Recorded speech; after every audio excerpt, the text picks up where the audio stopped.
حقایق تازه رجا آرایش و غزال نایت و رفتن رجا آرایش به استرالیا و اخطارهای جدید رجا آرایش برای غزال نایت. اما چرا؟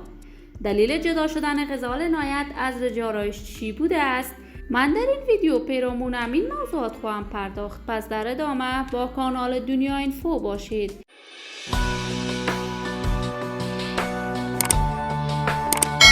سلام، شما را خوش آمدید میگم به یکی دیگر از ویدیوهای جذاب کانال من.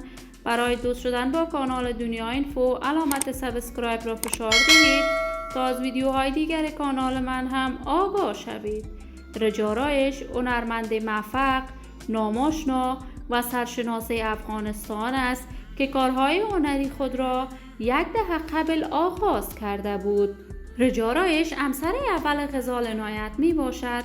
تصاویر بیشمار غزال نایت و رجا آرایش در صفحات مجازی نشر شده است، اما بعد از آن که غزال نایت به کشور کانادا رفت از رجا آرایش طلاق گرفته است، ولی غزال نایت تاکنون در هیچ برنامه رسمیش نامی از شوهر گذشته‌اش یاد نکرده است. ولی جدیداً رجا آرایش با خانواده‌اش به کشور استرالیا رفته است و در جدیدترین برنامه‌اش که با تلویزیون نسرین تیوی داشته است وی نامی از غزال نایت برده است و خبرهایی که توسط دوستان و اقارب رجا آرایش در صفحات مجازی درز کرده است، وی اخطارهای مکرره برای غزال نایت داده است و بیان کرده که به زودی‌ها فیلم عروسیمان را در صفحات مجازی نشر خواهم کرد.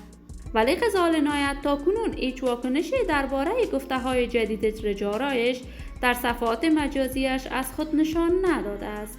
ولی تاکنون حقیقت این ماجرا هم از طرف رجا آرایش معلوم نشده است. ولی من آرزوی کامیابی، سلامتی و موفقیت برای تمامی هنرمندان، جوانان و افغانان کشور خود از بارگاه عزت منان تمنا دارم. دوستان نهایت عزیز، شما هم نظریاتتان را در بخش کامنت با من شریک بسازید. این ویدیو را با دوستداران و علاقه‌مندان غزال نایت و رجا آرایش به اشتراک بگذارید. اگر تا هنوز عضو کانال من نشدید، پس برای دوست شدن با کانال دنیا اینفو علامت سابسکرایب را فشار دهید تا از ویدیوهای دیگر کانال من هم آگاه شوید. سلامتی شما نازنینان آرزوی من است. تا درودی دیگر، بدرود.